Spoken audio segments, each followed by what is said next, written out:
જય માતાજી। આજે આપણે બનાવશું સોયાબીન દાળ ને ચણાના લોટના પુડલા। એમાં આપણે આ વસ્તુ જોશે।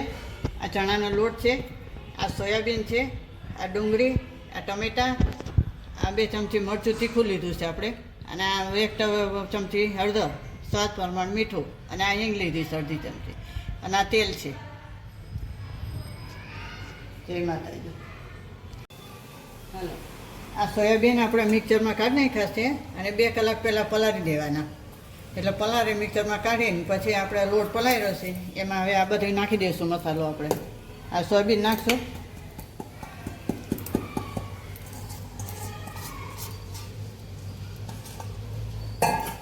પછી આ ડુંગળી નાખશું, આ ટમેટા, બધું મિક્સ કરી નાખવાનું આમાં। આ સ્વાદ પ્રમાણે મીઠું નાખશું, હળદર નાખશું, મરચું નાખશું, આ હિંગ નાખી દઈશું। આપણે મિક્સ કરી નાખશું। ચણાનો લોટ 200 ગ્રામ જેવો લીધો અને 100 ગ્રામ જેવા 50 ગ્રામ જેવા સોયાબીન છે।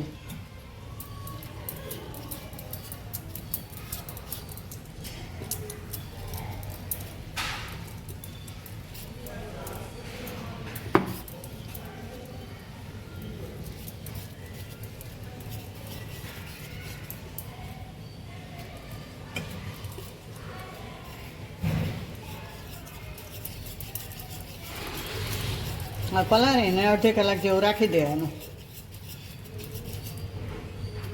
એટલે ઉખડે ફટાફટ।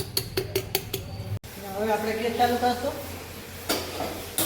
લોટ પલાળીને 1/2 કલાક થઈ ગઈ, હવે આપણે પુડલા કરશું।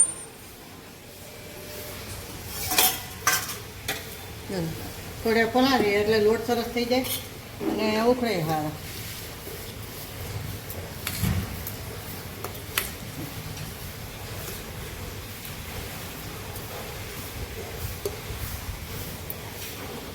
આ તેલ લેશું આપણે,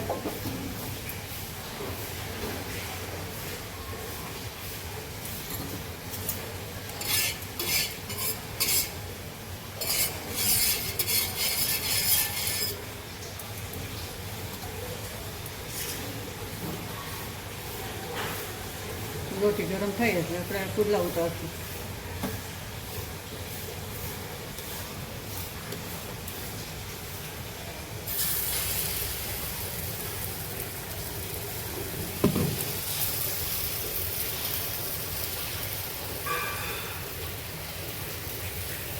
આ બધું મિક્સ કરીને છોકરાઓને ખવડાવે તો બહુ સરસ।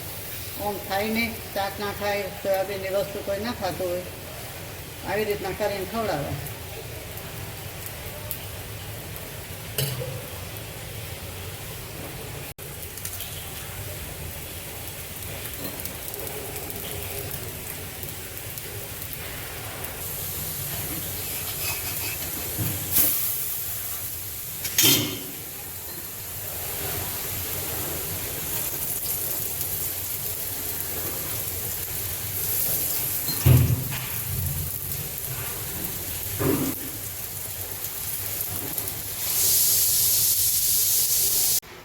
આપણે પુડલા થઈ ગયા છે, હવે આપણે સોલ કરશું, સાર નાખશું।